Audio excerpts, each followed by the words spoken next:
Dear students, my name is engineer Azad Siddiqui और फिर से मैं लाइव हूं विद्या नेस्ट के यूट्यूब चैनल और इसके ऐप पे।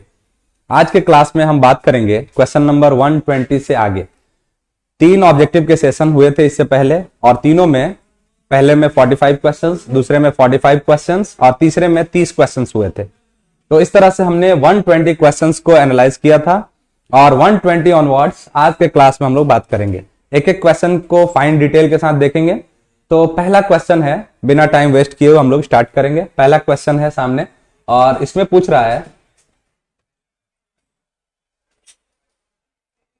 पहले क्वेश्चन में पूछा जा रहा है the number of photons of frequency 10 to the power 14 hertz in radiation of 6.62 joule will be. 10 का पावर 14 हर्ट्ज आवृत्ति की 6.62 जूल विकिरण ऊर्जा में फोटोन की संख्या होगी। तो सिंगल फोटोन की जो एनर्जी होती है वो E is equal to h into frequency होती है, लेकिन यही लाइट की फ्रीक्वेंसी की बात हो तो E इक्वल टू हो जाता है n into H into frequency. Number of photons का संख्या यहां से निकाला जाता है। तो नंबर ऑफ फोटोन्स के लिए n हो जाएगा E upon H into frequency. तो यहां पे n एनर्जी दिया हुआ है 6.62 जूल, तो 6.6 ले लेते हैं और h की वैल्यू होती है 6.634 ऐसे होता है, 6.6 ही ले लेते हैं इंटू 10 का पावर माइनस 34 होता है और बटे में एक चीज और है, क्या है, फ्रीक्वेंसी की वैल्यू। तो फ्रीक्वेंसी का वैल्यू दिया हुआ है 10 का पावर 14, तो यहां पे ले लेंगे 10 का पावर 14। तो लगभग 6.6 से 6.6 कैंसिल हो जाएगा। इसके आगे वाला वैल्यू मैंने नहीं लिया है क्योंकि पावर पूछ रहा है 10 के पावर में, तो 10 का पावर वाला यहां से आसानी से मिल जाएगा हमको। तो n इक्वल टू 1 बाई ये 10 का पावर माइनस 34 में से 14 निकल गया तो 10 का पावर माइनस 20 और ये ऊपर जाके बनेगा 10 का power 20। So number of photons will be 10 to the power 20।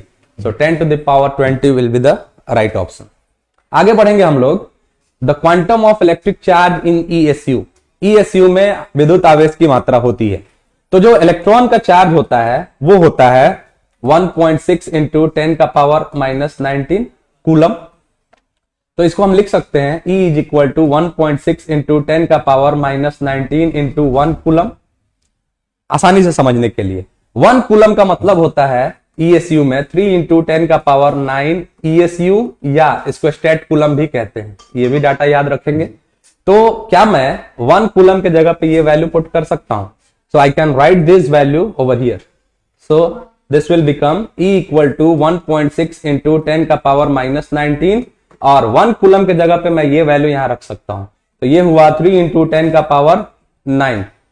सो 1.6 में और 3 में मल्टीप्लाई करने से आएगा 4.8 इंटू 10 का पावर माइनस 19 में से 10 का पावर 9 निकल गया तो ये बचेगा 10 का पावर माइनस 10 और ये आ जाएगा अब ESU में। तो इलेक्ट्रॉन का चार्ज जो होता है ESU में वो इतना होता है 4.8 इंटू 10 का पावर माइनस 10 ESU। तो ये नेगेटिव वैल्यू होता है, तो यहां पे मैग्नीट्यूड दिया है 4.8 इंटू 10 का पावर माइनस 10 ESU। तो पहला ऑप्शन सही हो जाएगा। आगे बढ़ेंगे हम लोग, इसको पहले क्लियर किया जाए। क्वेश्चन नंबर 123 है परमिटिविटी ऑफ फ्री स्पेस। तो परमिटिविटी ऑफ फ्री स्पेस का वैल्यू याद रखेंगे। परमिटिविटी ऑफ फ्री स्पेस का वैल्यू होता है epsilon naught equal to 8.85 into 10 का power minus 12 farad per metre. ये इसका यूनिट होता है फैराड पर मीटर और ये इसका वैल्यू होता है 8.85 इंटू 10 का पावर माइनस 12। सी वाला ऑप्शन। इसका एक और यूनिट होता है, उसको भी समझ लेते हैं। एक और यूनिट क्या होता है, जैसे फोर्स का फॉर्मूला होता है F equal to 1/4 pi epsilon naught Q1 Q2 upon R square. तो एप्सिलॉन नॉट को यहां भेज देते हैं तो ये हो जाएगा 1/4 पाई F और ये हो जाएगा Q1 Q2 by R square. तो एप्सिलॉन नॉट का एक और यूनिट यहां से आएगा Q into Q coulomb square हो जाएगा, बटे में 4 पाई एक यूनिटलेस वैल्यू है, नंबर है। F का मतलब हुआ न्यूटन और R स्क्वायर मतलब मीटर स्क्वायर। तो इसका एक और यूनिट होगा कूलम स्क्वायर पर न्यूटन पर मीटर स्क्वायर, या ऐसे भी लिख सकते हैं कूलम स्क्वायर पर न्यूटन मीटर स्क्वायर। तो इसका एक और यूनिट होता है, वैल्यू ये होता है। तो 2 यूनिट इसका, एक फैराड पर मीटर और एक ये वाला यूनिट, 2 यूनिट हो गया। आगे बढ़ेंगे हम लोग, SI unit of dipole moment. Dipole moment को हम लोग इलेक्ट्रिक डायपोल मोमेंट को P से डिनोट करते हैं और ये होता है 2qL के बराबर। 2 एक नंबर है, इसका कोई यूनिट नहीं होगा। कूलम का मतलब होता है चार्ज, इसका होता है कूलम, और ये लेंथ है तो metre, coulomb into metre. So dipole moment का जो यूनिट होगा वो होगा coulomb into metre. So this is the option, coulomb into metre. आगे बढ़ेंगे क्वेश्चन नंबर 125 की तरफ। क्वेश्चन नंबर 125 में कह रहा है SI unit of electric flux. SI unit of electric flux क्या होता है? तो इलेक्ट्रिक फ्लक्स पहले होता क्या है? इलेक्ट्रिक फ्लक्स होता है phi equal to E dot A, जिसको हम लोग लिख सकते हैं EA cos थीटा। तो cos थीटा तो एक नंबर होगा, यहां पे थीटा की वैल्यू रखेंगे तो एक नंबर आएगा। तो यहां से देखते हैं हम लोग phi equal to electric field into area. Electric field का यूनिट 2 यूनिट होता है। चूंकि इलेक्ट्रिक फील्ड का 2 यूनिट होता है इसीलिए फ्लक्स का भी 2 यूनिट होगा। एक यूनिट होता है वोल्ट पर मीटर, इलेक्ट्रिक फील्ड का यूनिट वोल्ट पर मीटर, और एरिया का मीटर स्क्वायर। 1 मीटर से 1 मीटर कैंसिल, 1 मीटर से 1 मीटर कैंसिल, तो ये फाई का एक यूनिट बना वोल्ट मीटर, एक यूनिट।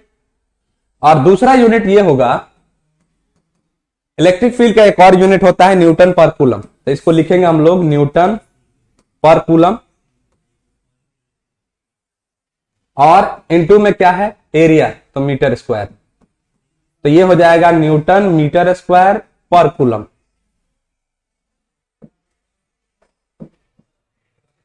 न्यूटन मीटर स्क्वायर पर कूलम, एक ये भी यूनिट होता है। तो फाई के 2 यूनिट, यानी फ्लक्स के 2 यूनिट, न्यूटन मीटर स्क्वायर पर कूलम और एक वोल्ट इंटू मीटर। यहां पे कौन सा ऑप्शन है? वोल्ट मीटर, वोल्ट मीटर, सी वाला ऑप्शन है वोल्ट मीटर। वोल्ट पर मीटर नहीं, वोल्ट इंटू मीटर, ठीक है। आगे बढ़ेंगे, ए spherical mirror is immersed in water, it's focal length will be. तो मिरर जो होता है ना, मिरर एनवायरमेंट से इंडिपेंडेंट होता है, तो इस पे कोई फर्क नहीं पड़ेगा अगर इसे पानी में इमर्स कीजिएगा। So the mirror is independent of the environment, so it will remain same. इस पे कोई फर्क नहीं पड़ने वाला है, आप पानी में इमर्स कीजिएगा तो। The coefficient of reflection for total internal reflection, पूर्ण आंतरिक परिवर्तन की स्थिति में परिवर्तन गुणांक का मान होगा। टोटल रिफ्लेक्शन क्या होता है? जितनी रेज जाएंगी, अगर क्रिटिकल एंगल से ज्यादा हुआ तो उतनी ही रेज वापस आएंगी।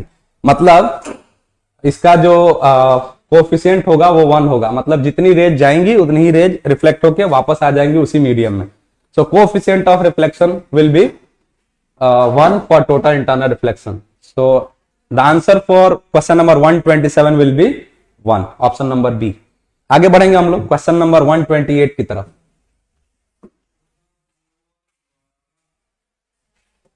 द फाइनल इमेज फॉर्म, क्या है ये? Question number 128।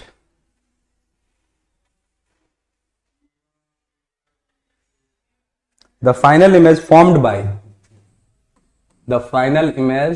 formed by a terrestrial telescope is, तो टेरेस्ट्रियल टेलीस्कोप जो इमेज बनाता है वो बनाता है virtual erect compare to the object. ये वाला होगा, वर्चुअल और इरेक्ट होता है इसका image, virtual and erect. So option number B will be correct. For resonance in any LCR circuit the phase difference between applied voltage and current, ये हो जाता है 0, क्योंकि tan phi equal to XL माइनस XC ये करके होता है, और ये वाला टर्म ही 0 हो जाता है। XL माइनस XC करके आता है ये, और यही फॉर्म यही 0 हो जाता है। तो सो tan phi ये इनका जो फेज डिफरेंस होगा वो 0 हो जाता है रेजोनेंस के कंडीशन में। तो रेजोनेंस के कंडीशन में क्या हो जाता है? 0। सो 0 will be the option for question number 129। Question number 130 की तरफ बढ़ेंगे। 130 में ये बोल रहा है, in step up transformer the value of current in secondary compare to primary coil is. इसमें बोल रहा है कि एक ऊंचाई ट्रांसफार्मर की द्वितीयक कुंडली में धारा का मान प्राथमिक कुंडली की तुलना में होता है। तो इसका एक रेशियो है, वो क्या है वो देख लेते हैं हम लोग। इसका एक रेशियो होता है, जैसे क्वेश्चन नंबर कितना है 130, तो इसका एक रेशियो होता है वो ES by EP is equal to NS by NP is equal to IP by IS। तो EMF से या वोल्टेज से कैसा रिलेशन हो रहा है, तो ES is inversely proportional to IS। तो सेकेंडरी में वोल्टेज ज्यादा, स्टेप अप है, मतलब वोल्टेज ज्यादा करना है तो करंट कम होगी। ये वाला रिलेशन देखें, यहां से ये इनवर्सली हो रहा है। ES, ये तीनों याद रखेंगे आप लोग, ES by EP equal to NS by NP equal to IP by IS। तो सेकेंडरी में हम लोग ट्रांसफॉर्म स्टेप अप है, मतलब वोल्टेज ज्यादा करना है तो करंट कम होगी। So current will be less. Option number B is the correct option. 131 पे बढ़ते हैं। X rays are. X rays क्या होती है? एक्स रेज इलेक्ट्रोमैग्नेटिक वेव होती हैं। X rays gamma, electron, visible, ultraviolet, infrared, ये सब का एक स्पेक्ट्रम बना हुआ है और इसे हम कहते हैं इलेक्ट्रोमैग्नेटिक वेव्स। सो इलेक्ट्रोमैग्नेटिक वेव में जो सेकंड सबसे ज्यादा फ्रीक्वेंसी वाली रेज होती हैं गामा रेज के बाद, वो होती हैं X rays. So X rays are electromagnetic waves, EM waves. ठीक है, क्योंकि मूविंग इलेक्ट्रॉन नहीं है, ये मूविंग पॉजिटिव आयन नहीं है, मूविंग निगेटिव आयन ये भी नहीं है, तो इलेक्ट्रोमैग्नेटिक वेव। आगे बढ़ेंगे क्वेश्चन नंबर 132 की तरफ। 132 में ये कह रहा है the critical angle for total internal reflection of, क्या है, of A, question number 132, the critical angle for total internal reflection of a ray from any medium to vacuum is 30 degree. Any medium to vacuum is 30 degree. The velocity of light in that medium.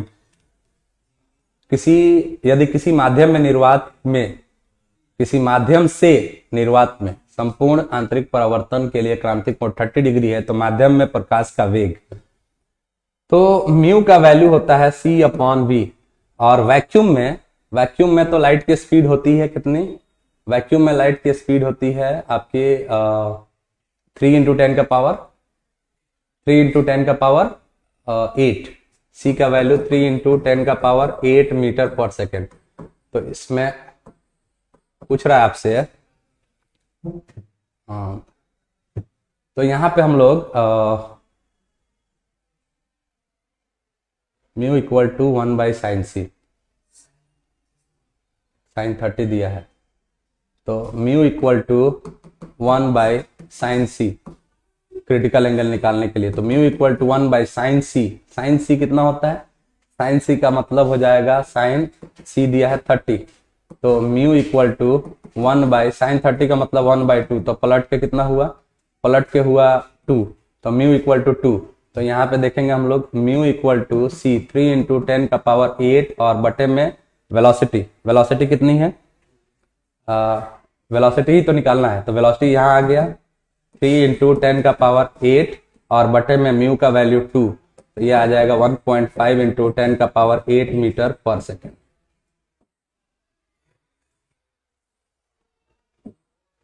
Question number 132।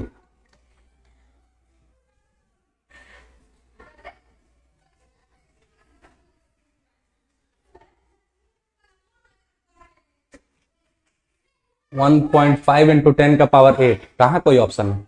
अच्छा, ये option board में गलत था, ये option board में गलत था। All option wrong, all option wrong. यही ऑप्शन बोर्ड में, ये पहला गलती बोर्ड का था, इस बार 2023 का क्वेश्चन है, ये बोर्ड में ये गलती हुआ था। तो असल में वेलोसिटी होगा उस मीडियम का कितना? 1.5 × 10 का पावर 8 मीटर पर सेकेंड। यहाँ पे ये 8 लिखना भूल गए हैं, तो इसका सही ऑप्शन क्या होगा? v इक्वल टू 1.5 × 10 का पावर 8 मीटर पर सेकेंड। ये 2023 में आया हुआ क्वेश्चन है, 2023 के बोर्ड एग्जाम में आया था और इसमें ये गलती था, इसमें ऑल ऑप्शन रॉन्ग था। तो इसका सही ऑप्शन क्या होगा? सबसे पहले म्यू निकालिएगा। म्यू का फॉर्मूला होता है क्रिटिकल एंगल के लिए 1/sin c, तो म्यू इक्वल टू 1/sin30 और यहाँ से 1/sin30 1/2 होता है, पलट के ऊपर जाएगा 2 और यहाँ पे mu equal to c/v, velocity को इधर कीजिएगा तो 2 नीचे आएगा और ये आ जाएगा वेलोसिटी 1.5 इंटू 10 का पावर 8 मीटर पर सेकेंड। तो ये वेलोसिटी होती है। क्वेश्चन गलत था ये। आगे बढ़ेंगे। क्वेश्चन गलत नहीं था, ऑप्शंस गलत थे। यहाँ पे इसको 10 टू द पावर 8 लिखना चाहिए था, यहाँ पे गलती थी। एनीवे आगे बढ़ेंगे।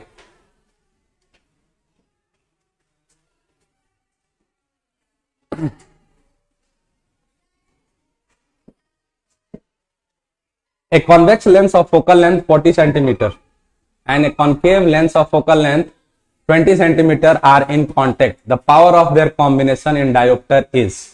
तो डायोप्टर में क्वेश्चन नंबर 133, तो पावर ऑफ लेंस क्या होता है? 1 बाय फोकल लेंथ। तो पावर कॉम्बिनेशन का क्या हो जाएगा? 1/f1 plus 1/f2। So power, क्योंकि पावर का फॉर्मूला होता है कॉम्बिनेशन में P1 प्लस P2 ये। तो पावर इक्वल टू 1/f1, तो 1/f1 तो कॉन्वेक्स लेंस है, दूसरा कॉन्केव है, तो एक निगेटिव और एक पॉजिटिव। कॉन्केव पॉजिटिव होता है, तो 1/40 माइनस 1/20, तो ये हो जाएगा 40, ये हो जाएगा 1 माइनस ये हो जाएगा 2, एलसीएम निकालेंगे तो 1 माइनस 2, तो ये हो जाएगा -1/40 पावर। और ये सेंटीमीटर में है, तो सेंटीमीटर को मीटर में बदलने के लिए 100 से डिवाइड करेंगे और वो 100 पलट के ऊपर जाएगा, तो -1 इंटू 100 बटे में 40। ये 100 कहां से आया? 40 सेंटीमीटर को अगर हम मीटर में कन्वर्ट करेंगे तो 40 बटे 100 करेंगे, वो 100 पलट के जाएगा ऊपर, तो ये बना ऐसे, ये कैंसिल हुआ और 4 से 10 2.5 बार में, और ये माइनस है, तो P हो गया -2.5 डायोप्टर। सो P बना -2.5 dioptre, -2.5 dioptre. Option number B. Question number 34 देखेंगे। क्वेश्चन नंबर 34 में क्या कह रहा है? The reason for phenomena of interference. तो इंटरफेरेंस जो फेनोमेना है, व्यक्तिकरण की घटना, दो कारण से, फेज डिफरेंस या पाथ डिफरेंस। तो इसमें ऑप्शन में क्या दिया है? फेज डिफरेंस वाला ऑप्शन है, तो इसी के साथ हम लोग जाएंगे। फेज डिफरेंस दो तरह का होता है इंटरफेरेंस, एक कंस्ट्रक्टिव और एक डिस्ट्रक्टिव। तो फेज डिफरेंस क्या होता है कंस्ट्रक्टिव के लिए? फेज डिफरेंस और पाथ डिफरेंस। तो कंस्ट्रक्टिव के लिए n लैम्डा पाथ डिफरेंस, और डिस्ट्रक्टिव के लिए 2n + 1 λ/2। ठीक है ये। और फेज डिफरेंस क्या होता है? कंस्ट्रक्टिव के लिए 2n पाई, और उसके लिए होता है 2n + 1 ये π/2 या पाई, ऐसे ही कुछ रहता है। ये रहता है कंस्ट्रक्टिव का और ये है डिस्ट्रक्टिव का। सो और पाथ डिफरेंस ये कंस्ट्रक्टिव का और ये डिस्ट्रक्टिव का। मेरे ख्याल से ये वाला कंस्ट्रक्टिव का 2n पाई रहता है और डिस्ट्रक्टिव का 2n - 1 पाई रहता है, ऐसा कुछ देख लेते हैं। 2n + 1 इंटू पाई, अगर 0 रखेंगे तो 1 पाई। ठीक है, 2n + 1 इंटू पाई रहता है और इसका रहता है 2n पाई। ठीक है, ये है डिस्ट्रक्टिव का और ये है कंस्ट्रक्टिव का फेज डिफरेंस। और पाथ डिफरेंस ये कंस्ट्रक्टिव का और ये डिस्ट्रक्टिव का। So there are two reasons for the phenomena of interference. The first reason is phase difference and the second reason is path difference. So there are two types of interference. The first one is constructive interference and the second one is destructive interference. For constructive interference, the path difference is n lambda, and for destructive interference, path difference is 2n + 1 λ/2. For constructive interference, the phase difference is 2n pi, and for destructive interference, phase difference is 2n + 1 into pi. So इसमें आपको एक objective बताना था, मैंने 1 2 3 4 5 objective बताया। आगे बढ़ेंगे। Which is used to produce polarised light. आगे बढ़ेंगे। Question number 135।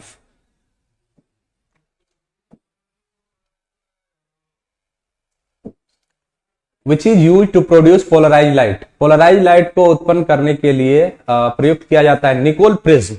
So Nicol prism is used to, Nicol prism को यूज किया जाता है पोलराइज्ड लाइट प्रोड्यूस करने के लिए, Nicol prism.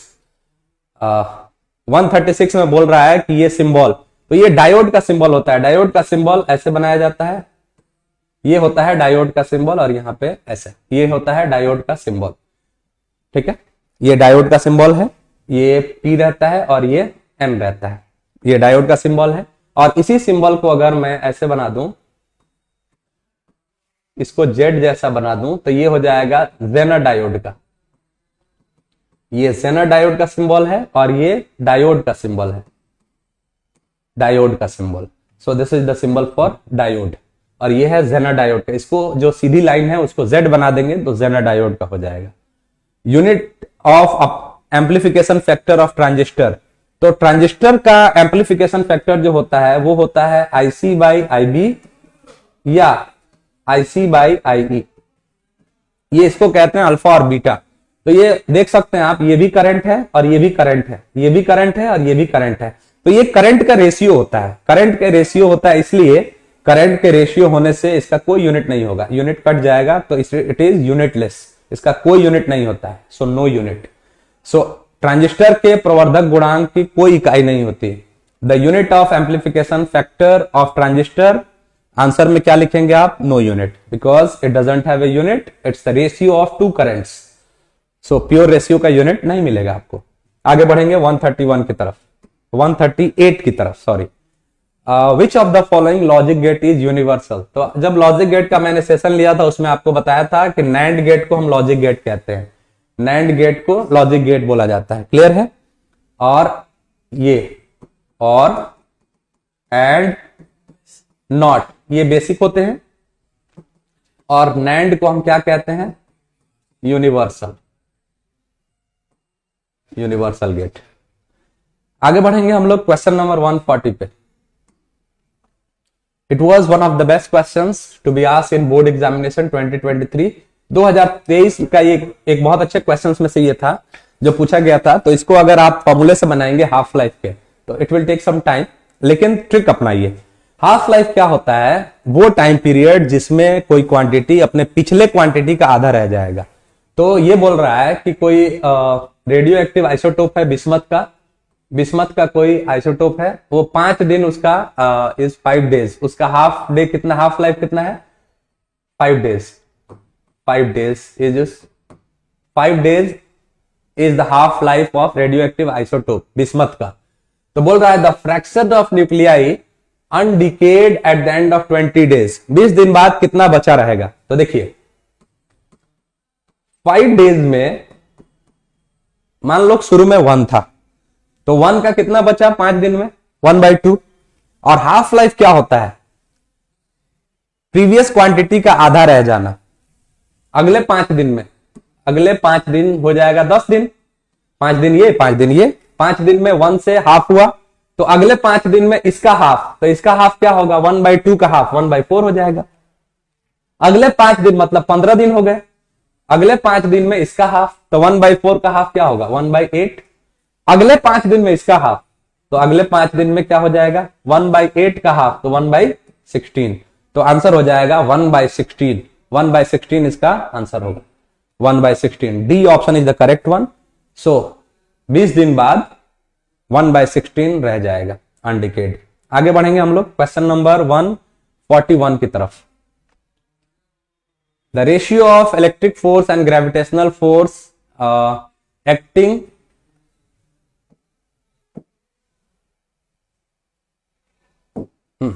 the ratio of electric force and gravitational force acting between two charge is in the order of। इसमें question में गलती क्या है कि क्वेश्चन में स्पेसिफाई नहीं किया है कौन से दो चार्ज के बीच में पूछ रहा है, क्योंकि ग्रेविटेशनल फोर्स का आप फॉर्मूला लगाएंगे Gm1m2/r², और इलेक्ट्रोस्टैटिक फोर्स का आप फॉर्मूला लगाएंगे फोर्स इलेक्ट्रोस्टैटिक्स और फोर्स ग्रेविटेशनल, इसका लगाएंगे K-Q1-Q2/r²। तो ये सिमिलर थोड़ी आएगा, इसका रेशियो निकालिएगा, इलेक्ट्रिक ऊपर रहेगा, एनीवे ऐसे भी आ जाएगा, इलेक्ट्रिक ऊपर रहेगा क्योंकि पहले इलेक्ट्रिक फोर्स पूछा है, तो इलेक्ट्रिक फोर्स ऊपर रहेगा, एनीवे ये ऊपर और ये नीचे, तो ये हो जाएगा ऐसे K-Q1-Q2/r² और बटे में रहेगा ग्रेविटेशनल फोर्स Gm1m2/r²। ये तो कैंसिल हो जाएगा, तो ये बचेगा Fe/Fg is equal to K-Q1-Q2 और बटे में Gm1m2। तो यहां से क्या होगा कि अगर 2 इलेक्ट्रॉन लीजिएगा तो ये रेशियो अलग आने वाला है, 2 प्रोटॉन लीजिएगा तो ये अलग आएगा, एक इलेक्ट्रॉन और एक प्रोटॉन लीजिएगा तो ये अलग आएगा। मैं आपको तरीका बता देता हूं कैसे बनाना है। तो ये क्वेश्चन क्लैरिफाई नहीं किया है कि इसमें किसके किसके बीच पूछा है, क्योंकि दो इलेक्ट्रॉन लीजिएगा तो Q1 Q2 में दोनों जगह इलेक्ट्रॉन का चार्ज रखना पड़ेगा आपको और दोनों जगह इलेक्ट्रॉन का मास रखना पड़ेगा, तो ये वैल्यू कुछ और आएगा।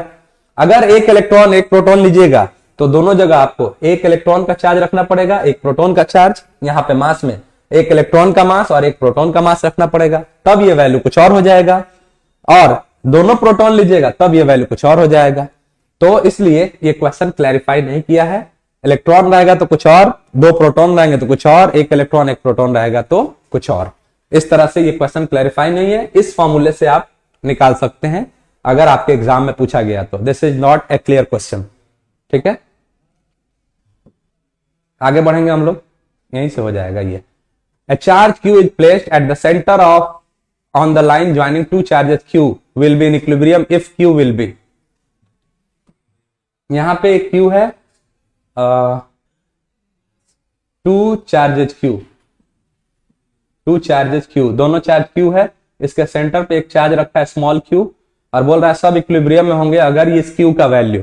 तो सबसे पहले अगर ये Q इस Q पर फोर्स लगाता है तो ये इधर लगाएगा, पॉजिटिव है। लेकिन अगर इसको इक्विलिब्रियम में आना है तो इसको निगेटिव होना पड़ेगा ताकि ये फोर्स इधर लगा सके। और मान लेते हैं कि ये डिस्टेंस है r, तो ये डिस्टेंस यहां से ये कितना हो जाएगा, सेंटर में है तो ये हो जाएगा 2r।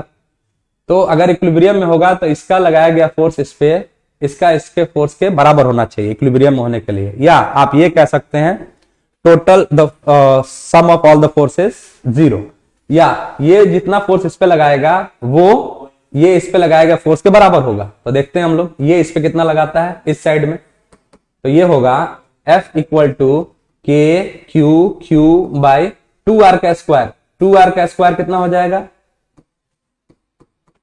तो ये हो जाएगा के क्यू स्क्वायर और बटे में 4r स्क्वायर। और इसको तो निगेटिव होना पड़ेगा तब जाके ये इधर लगा सकता है, तभी चांस है, नहीं तो पॉजिटिव होगा तो ये भी इधर ही लगा देगा तो 0 नहीं होगा।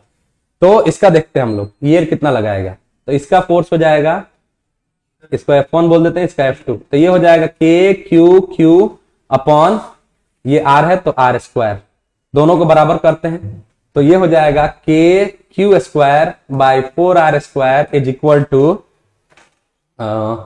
दूसरा K Q small Q by r square. ये r स्क्वायर से r स्क्वायर कैंसिल, के से के कैंसिल, एक क्यू से एक क्यू कैंसिल, तो ये स्मॉल q जो आ रहा है वो q अपॉन 4 के बराबर आ रहा है। एक q यहां बचा है और बटे में 4, और पहले ही मैंने बोला कि ये q माइनस होगा, तो ये q कैसा होगा, माइनस।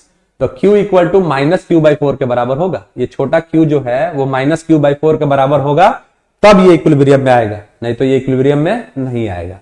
देख सकते हैं मैंने कैसे कटाया, r स्क्वायर से r स्क्वायर कैंसिल करा दिया, के क्यू से k कटा और एक q से एक q कटा, इधर बच गया q बाई 4, तो स्मॉल q होगा माइनस q बाई 4 के बराबर, क्योंकि मैंने आपको पहले ही बताया ये q को माइनस होना पड़ेगा तब जाके इक्विलिब्रियम में होगा।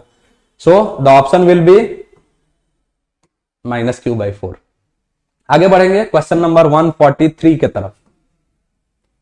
अगर आपको एक्सप्लेनेशन टफ लगता है तो आप याद रखिए कि q माइनस q बाई 4 इसका बीच में रखने पे कब इक्विलिब्रियम में होगा, जब स्मॉल q का वैल्यू माइनस q बाई 4 होगा, तभी ये पॉसिबल है। आगे बढ़ेंगे। What is the angle between electric dipole moment P and electric field strength E when the dipole is in stable equilibrium. देखिए suppose this is an electric field और ये dipole है आपका माइनस q से plus q की तरफ, ठीक है, और ये 2L रहता है और ये एंगल है थीटा। तो डायपोल हमेशा इलेक्ट्रिक फील्ड की डायरेक्शन में आना चाहता है। टॉर्क का फॉर्मूला होता है PE sin theta, P cross E। तो साइन का वैल्यू जब 0 होगा, ये जब मुड़ के ऐसे आ जाएगा, ये जब ऐसे मुड़ के यहां पे आ जाएगा 0 पे, तो ये हो जाएगा टॉर्क का value, torque equal to sine 0 0 होता है, तो ये हो जाएगा टॉर्क 0, और इसको बोलते हैं स्टेबल इक्विलिब्रियम।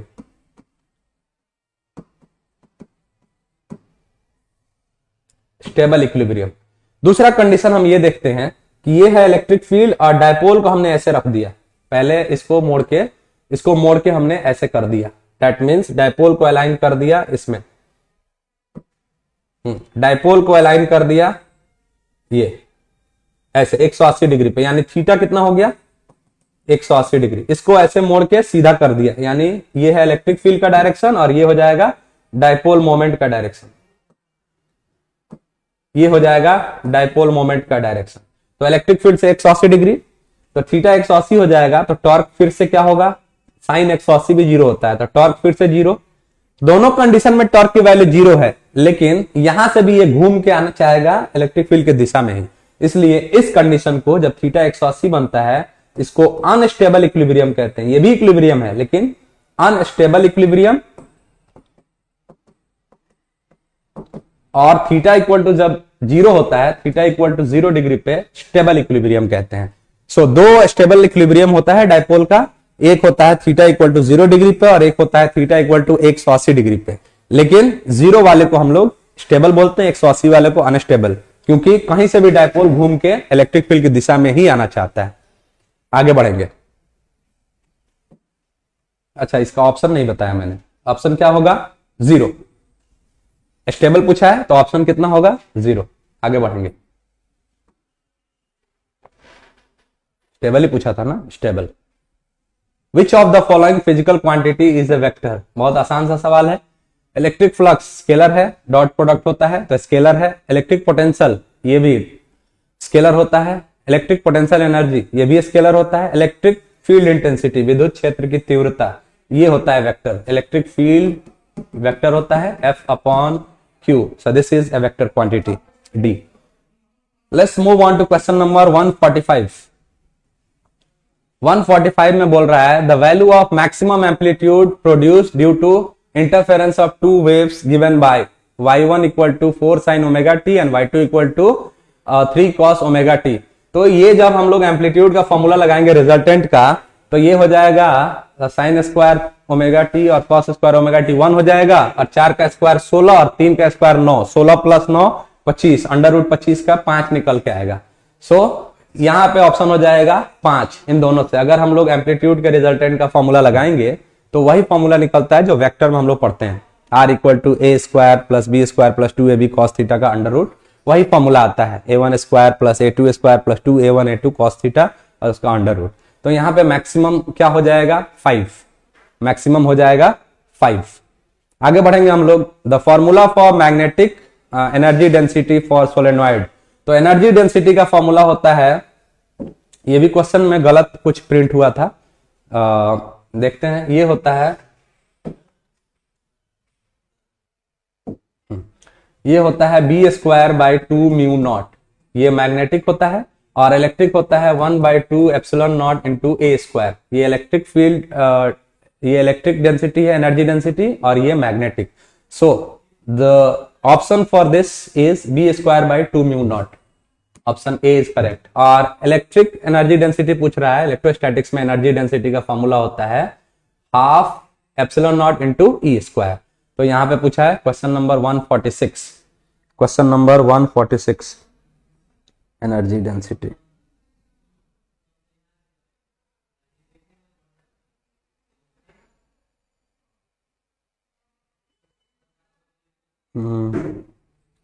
बी स्क्वायर, जो इसका ऑप्शन आया था ना, उसमें ऑप्शन में गड़बड़ किया था फाइनल एग्जाम में, तो इसका ऑप्शन हो जाएगा B square by 2 mu naught, सही है।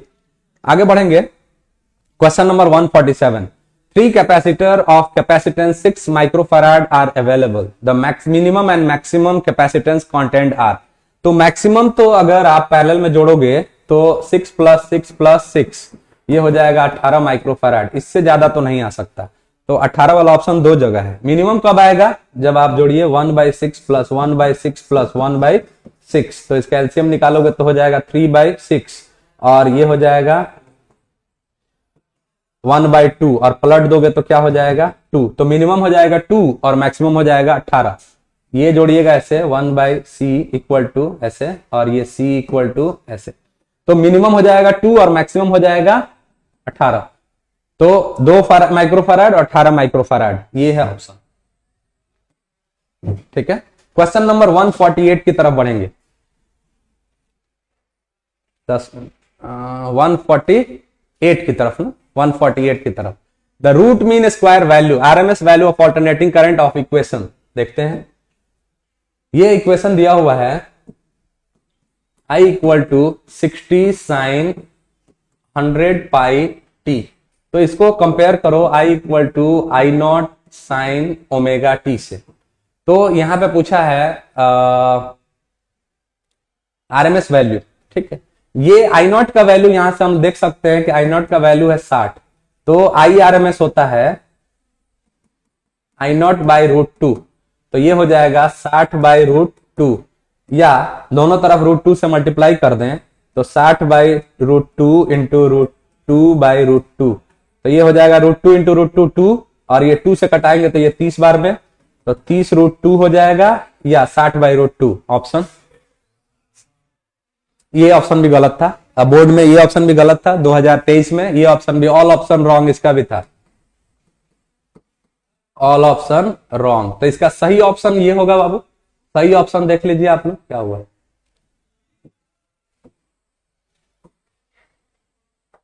सही ऑप्शन इसका होगा या तो 30 IRMS होगा, या तो 30 रूट 2 या 60 बाई रूट 2, ये सही ऑप्शन है, देख सकते हैं आप लोग यहाँ पे। और इसके बाद हम लोग आगे बढ़ेंगे, the impedance of LR circuit.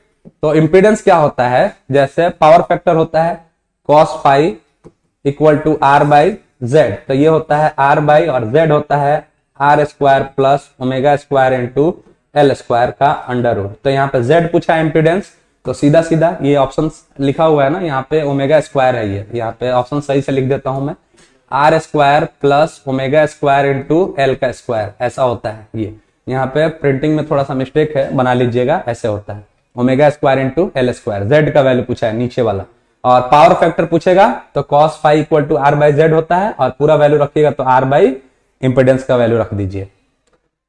Question number 150 की तरफ बढ़ेंगे। Question number 150, the radius of circular current loop, loop हो गया है, current loop is made double and the current is made half. The magnetic moment, magnetic moment क्या होता है, M equal to NIA होता है, ठीक है। और सर्कुलर है तो एरिया हो जाएगा pi R square. Number of turn हटा देता हूं मैं, M equal to I into pi R square, pi R तो वही रहेगा, पाई को हटा देते हैं, आई। करंट को क्या किया गया, the radius of current circular current loop is made double, radius को डबल किया गया, ठीक है। और करंट को, करंट इज मेड हाफ, मतलब आई को आई बाई 2 किया गया, ठीक है। रेडियस को डबल किया गया तो 2r का स्क्वायर, तो ये हो जाएगा 4ir स्क्वायर, 4ir स्क्वायर, और बटे में हो जाएगा 2, तो ये 2 से 2 कट जाएगा, ir स्क्वायर तो पहले भी था, 2 गुना बढ़ जाएगा, ये 2 गुना बढ़ जाएगा, क्योंकि आई पाई आर स्क्वायर पहले भी था, और 2ir स्क्वायर मैंने पाई हटा दिया था, पाई लिख दूंगा तो 2 पाई ir स्क्वायर हो जाएगा, तो मतलब 2 गुना बढ़ जाएगा, so it will be doubled, ठीक है, ये डबल्ड हो जाएगा।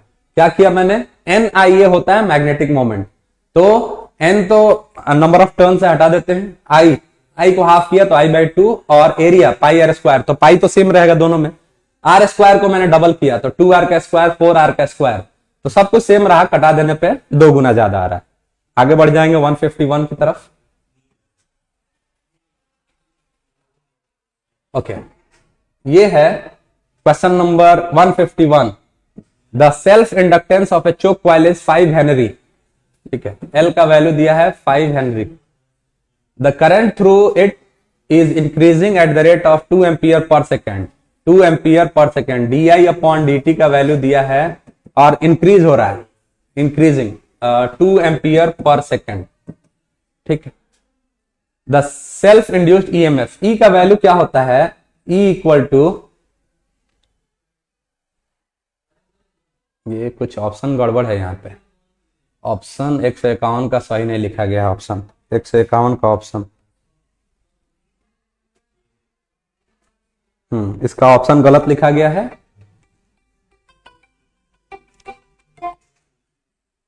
इसका ऑप्शन गलत लिखा गया है, ये दूसरे क्वेश्चन का ऑप्शन यहाँ पे लिख दिया गया है। इसका ऑप्शन है, पहला ऑप्शन 2.5 वोल्ट, 2.5 वोल्ट पहला ऑप्शन है, सही कर लेंगे इसको। दूसरा ऑप्शन है 5 वोल्ट, तीसरा ऑप्शन है -10 वोल्ट और चौथा ऑप्शन है 10 वोल्ट। ठीक है, ये 4 ऑप्शन है। एल दिया है 5 हेनरी और di/dt दिया है 2 एम्पियर पर सेकेंड। तो ईएमएफ का फॉर्मूला होता है -L/di/dt। ठीक है, तो E इक्वल टू -L दिया है 5 इंटू di/dt दिया है 2, तो ये हो गया -10 वोल्ट। तो -10 वोल्ट, -10 वोल्ट तीसरा ऑप्शन सही हो जाएगा। ये क्वेश्चन क्या है, ये क्वेश्चन में मिस है। एक मैं और क्वेश्चन आपको बताता हूं यहाँ पे जो ओरिजिनल कॉपी में है, बोर्ड वाले में। बोर्ड वाले में क्या है, ये जो यहाँ पे क्वेश्चन मिसिंग है और जिसका ऑप्शन था, ये आप बना लीजिए। इसका ऑप्शन ये चारों रहेगा और चारों में होगा सी वाला -10 वोल्ट ईएमएफ। आगे बढ़ेंगे। ये वाला जो ऑप्शन है, ये किसका ऑप्शन है, इसका क्वेश्चन मैं यहाँ लिख देता हूं। ये क्वेश्चन यहां से छूट गया है लिखने में, इसका क्वेश्चन यहाँ मिसिंग है, लिखने में छूट गया है ये। तो इसका देखते हैं हम लोग, इसका क्वेश्चन क्या है। तो इसका क्वेश्चन है magnetic moment of earth is, ये क्वेश्चन है, ये 2023 में पूछा गया क्वेश्चन है। Magnetic moment of earth is, magnetic moment of earth is, यानी हिंदी में बोल रहा है पृथ्वी का चुंबकीय आघूर्ण है, पृथ्वी का चुंबकीय आघूर्ण है। तो देखिए इधर जो मैग्नेटिक मोमेंट अर्थ का होता है वो होता है 8.22 इंटू 10 का पावर 22। तो यहाँ पे ये वाला ऑप्शन करीब करीब का है, तो हम लोग इसके साथ जाएंगे 8 इंटू 10 का पावर 22। ये क्वेश्चन मिसिंग था, यहाँ पे लिखा नहीं गया है, लेकिन आपके पेपर में है, 2023 के पेपर में ये था। ये क्वेश्चन है और ये चारों ऑप्शन है और उसमें से डी वाला ऑप्शन सही है, 8 इंटू 10 का पावर 22। आगे बढ़ेंगे हम लोग 152 के तरफ। They are asking in 152 the phase difference between electric wave and magnetic wave in electromagnetic wave is। So electromagnetic wave में इलेक्ट्रिक फील्ड के ऑसिलेशन और मैग्नेटिक फील्ड के ऑसिलेशंस फेज में होते हैं, सेम फेज में होते हैं, मतलब उनके बीच कोई फेज डिफरेंस नहीं होता है। विद्युत चुंबकीय तरंग में विद्युतीय तरंग और चुंबकीय तरंग के बीच का कालांतर होता है, इनमें कोई फेज डिफरेंस नहीं होता। They have zero phase difference, so the phase difference will be 0। अब आते हैं हम लोग क्वेश्चन नंबर 153 की तरफ। 153 में पूछ रहा है when current in A coil, पूछ रहा है when current in A coil changes from 5 ampere, question number 153, when current changes from 5 ampere to 2 ampere, 5 ampere to 2 ampere, 5 ampere to 2 ampere, यहां पे डबल ए हो गया था, 5 ampere to 2 ampere in 0.1 second। ठीक है, then average voltage of 50 volt is produced, then average voltage of 50 volt is produced, the self inductance of the coil is। तो इसमें self inductance पूछ रहा है और इसमें करंट कम हो रही है, करंट कम हो रही है, तो करंट कम हो रही है तो यहां पे di/dt ये वैल्यू दिया है 5 से 2 हो गई, मतलब -3 एम्पियर पर सेकेंड, इससे डिक्रीज हो रही है। 5 से 2 हो गया मतलब -3, और E का वैल्यू दिया है, E का वैल्यू दिया है 50 वोल्ट। तो ये फॉर्मूला अभी मैंने बताया था, E equal to -L di/dt।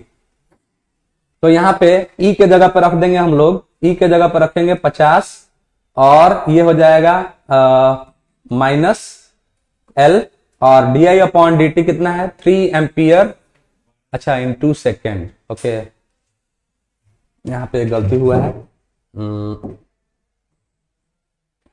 इसका वैल्यू हो जाएगा di/dt का माइनस, डिक्रीज हो रहा है तो 5 से 2 हुआ मतलब -3 और कितना में 0.1 में, तो di/dt का वैल्यू होगा -3 इंटू 0.1। ठीक है, तो ये माइनस और ये माइनस प्लस हो जाएगा, हटा देते हैं, ये माइनस माइनस प्लस हो गया, तो ये बच्चा 50 इक्वल टू L इंटू 3/0.1 का मतलब होता है 30। 30 को इधर लाइए तो L इक्वल टू 50/30, तो 1 0 से 1 0, 5 में 3 से भाग देने पे तो 3 से एक बार में, उसके बाद 20, 6 बार में 1.66 हेनरी, 1.66 हेनरी, 1.67 हेनरी है, यही हो जाएगा क्योंकि 6 ही आ रहा है, तो राउंड फिगर करेंगे तो 1.67 आ जाएगा, तो 1.67 Henry. Question number 154, the concept of secondary wavelets was given by. पिछले 10 साल में सबसे टफ ऑब्जेक्टिव 2023 का था और ये 2023 के ऑब्जेक्टिव क्वेश्चंस हैं, देखिएगा। The concept of secondary wavelets was given by, Huygens का सेकेंडरी वेवलेट का प्रिंसिपल था, सो हाइजन। ठीक है, आगे बढ़ेंगे हम लोग क्वेश्चन नंबर 155 की तरफ।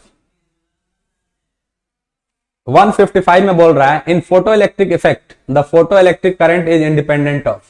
फोटो इलेक्ट्रिक करंट लाइट की इंटेंसिटी पर डिपेंड करता है, लाइट के इंटेंसिटी पर डिपेंड करता है, ठीक है, और फ्रीक्वेंसी से इंडिपेंडेंट रहता है। Frequency of incident light, the nature of emitter material, potential applied between two electrodes, intensity of incident light, इस पे तो डिपेंड करता है। इसमें पूछ रहा है इंडिपेंडेंट ऑफ, किस पे डिपेंड नहीं करता, तो इंटेंसिटी ऑफ लाइट पे डिपेंड करता है।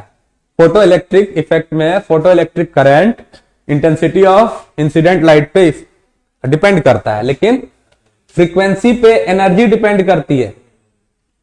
तो कौन डिपेंड नहीं करता?